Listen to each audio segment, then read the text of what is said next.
Hello everyone, Microsoft Excel lecture series के तीसरे lecture में आज हम देखेंगे काउंटिफ एंड काउंटिफ्स फंक्शन के बीच में डिफरेंस। काउंटिफ और काउंटिफ्स फंक्शंस जो हैं, ये दोनों फंक्शंस कंडीशनल काउंटिंग के लिए यूज होते हैं। जैसा कि हम यहाँ पे देख पा रहे हैं, कंडीशनल काउंटिंग का मतलब यह है कि जब एक क्राइटेरिया सेटिस्फाई होगा तभी ये काउंटिंग को परफॉर्म करते हैं, अदरवाइज ये काउंट नहीं करते हैं। इनका जो इनपुट होता है वो एक रेंज होता है और कंडीशन होता है। काउंटिव फंक्शन में हम एक सिंगल रेंज प्रोवाइड करते हैं और उस रेंज में अगर जो गिवन कंडीशन है वो सेटिस्फाई होती है तब काउंटिंग परफॉर्म की जाती है। काउंटिव फंक्शन में हम कई सारे रेंज और करस्पॉन्डिंग कंडीशन स्टेटमेंट्स को प्रोवाइड कर सकते हैं। एक एग्जांपल के थ्रू इन दोनों के बीच में डिफरेंस समझते हैं, इनकी वर्किंग को समझते हैं। यहाँ पे मैंने एक शीट लिया है, इसमें हमने तीन अलग अलग सेक्शंस के स्टूडेंट्स के मार्क्स को लिया है, जैसे 11C, 11D एंड 11E।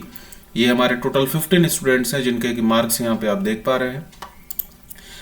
यहाँ पे जैसे हमें एनालिसिस परफॉर्म करना है कि कितने बच्चों के लेस देन 33% आए, कितने बच्चे 33% टू 45% के रेंज में रहे एंड सो ऑन। तो पहला जो है कि हमें ओवरऑल फाइंड आउट करना है पूरे स्कूल में कि कितने बच्चे लेस देन 33% स्कोर किए। ये जो मार्क्स है आउट ऑफ 100 है। यहाँ पे मैं काउंटिव फंक्शन को यूज करूंगा। जैसा कि हम जानते हैं कि किसी फंक्शन को लिखने से पहले हम इक्वल टू का यूज करेंगे। यहाँ पे हम काउंटिव लिखेंगे और काउंटिव के बाद जैसा कि मैंने बताया कि हम पहले रेंज को स्पेसिफाई करते हैं। आप देख सकते हैं कि यहाँ पे रेंज हाईलाइट करके भी आ रहा है। मैंने इस रेंज को ले लिया क्योंकि काउंटिंग मुझे इसी में परफॉर्म करनी है। और फिर ये कह रहा है कि हमें क्राइटेरिया स्पेसिफाई करना पड़ेगा। क्राइटेरिया को हम विद इन कोट्स लिखेंगे और वो हो जाएगा लेस देन 33। और इसको मैंने यहाँ पे एंटर प्रेस किया। आप देख सकते हैं कि मैंने दो चीजें स्पेसिफाई की, दो इनपुट्स प्रोवाइड किए काउंटिव फंक्शन को। एक तो रेंज हो गया और दूसरा हमारा कंडीशन हो गया लेस देन 33। हमने एंटर प्रेस किया। आप देख सकते हैं कि इसने काउंटिंग की। चूंकि कोई भी स्टूडेंट इस स्कूल में 33% से लेस स्कोर नहीं किया था, तो इसलिए जो हमारा काउंट है वो 0 आ गया। हम यहाँ पे किसी का काउंट चेंज करके देख लेते हैं। मैंने यहाँ पे इसको 56 से सपोज 32 कर दिया, तो आप देख सकते हैं कि ये जो काउंट है ये 1 से इंक्रीज हो जा रहा है। मैं वापस से इसको 56 कर देता हूं। अगला जो है कि अब हमें 11C में वैसे बच्चों को फाइंड आउट करना है जिन्होंने लेस देन 33% स्कोर किया है। तो अब यहाँ पे बेसिकली दो कंडीशंस हो जाएंगे। एक तो है कि हमारा जो परसेंटेज है वो 33% से कम होना चाहिए and at the same time वो जो स्टूडेंट है वो 11C से बिलोंग करना चाहिए। चूंकि यहाँ पे मल्टीपल कंडीशंस है तो यहाँ पे हम काउंट इफ्स फंक्शन का यूज करेंगे। मैं यहाँ पे लिखूंगा इक्वल टू काउंट इफ्स, है ना।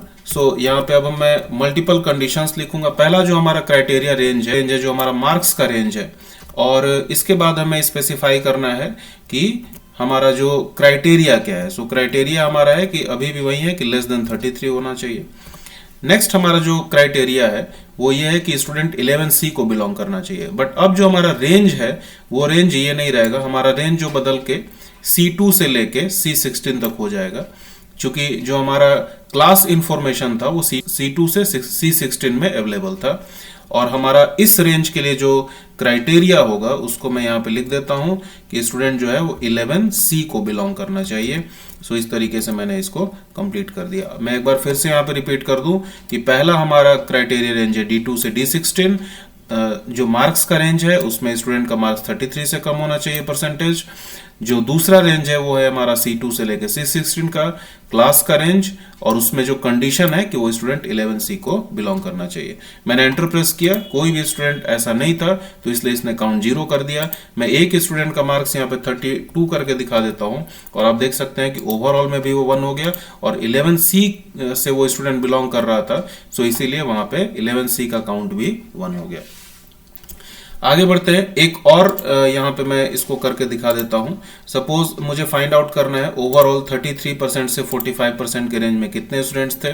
तो मैं यहाँ पे एक्चुअली दो कंडीशंस हो जाएंगे कि पहला जो है कि मार्क्स जो है 33% से ज्यादा होना चाहिए and at the same time वो 45% से कम होना चाहिए। तो मैं यहाँ पे फिर से अब काउंट इफ का हम यूज नहीं कर पाएंगे। मैं यहाँ पे काउंट इफ्स फंक्शन का यूज करूंगा और मार्क्स का मैं रेंज मैंने स्पेसिफाई कर दिया कि मार्क्स जो है मेरा इसी रेंज में है और मेरा जो पहला कंडीशन है कि वो 33% से ज्यादा या उसके इक्वल होना चाहिए। और नेक्स्ट मुझे फिर से इसी रेंज को लेना पड़ेगा और मैं यहाँ पे कंडीशन जो लिखूंगा वो ये होगा कि ये लेस देन 45% होना चाहिए। ठीक है। सो यहाँ पे मैंने काउंटिव्स फंक्शन इसलिए यूज किया क्योंकि मुझे दो कंडीशन स्पेसिफाई करने थे। स्टूडेंट के का जो परसेंटेज है वो 33% से या उस ज्यादा या उसके बराबर होना चाहिए and at the same time वो 45% से कम होना चाहिए। तो इसने देखिए काउंट करके दिखा दिया कि टोटल ऐसे 5 स्टूडेंट्स थे जो इस रेंज में लाई करते थे। आप चाहें तो यहाँ से मैच भी करा सकते हैं। अब अगर इसी इंफॉर्मेशन को मुझे 11D के लिए फाइंड आउट करना है तो मैं यहाँ पे काउंटिव्स फंक्शन का यूज करूंगा। मैंने काउंटिव्स में पहला जो मार्क्स का रेंज ले लिया वो ये ले लिया और यहाँ पे जो हमारा परसेंटेज है वो ग्रेटर देन इक्वल टू 33 होना चाहिए। एट द सेम टाइम ये 45 से कम भी होना चाहिए, तो मैं मार्क्स का रेंज ले लूंगा और यहाँ पे मैं स्पेसिफाई कर दूंगा लेस देन 45 और फिर एट द सेम टाइम वो स्टूडेंट 11th D को बिलोंग करना चाहिए। तो अब मैं जो हमारा क्लास वाला कॉलम है उस रेंज को ले लूंगा और वहां पे मैं अपना जो कंडीशन है वो 11D प्रोवाइड करा दूंगा। सो ये 3 कंडीशंस थे, इसलिए मैंने यहाँ पे काउंटिव्स फंक्शन का यूज किया। जब मैं एंटर प्रेस करता हूं तो एक ऐसा स्टूडेंट था जो कि इस कंडीशन को सेटिस्फाई कर रहा था। जैसे जो रमीता स्टूडेंट है इसके मार्क्स 36 हैं और उसके मार्क्स इस रेंज में लाई कर रहे हैं, तो इसलिए इस कैंडिडेट का इसने काउंट निकाल के दे दिया 1।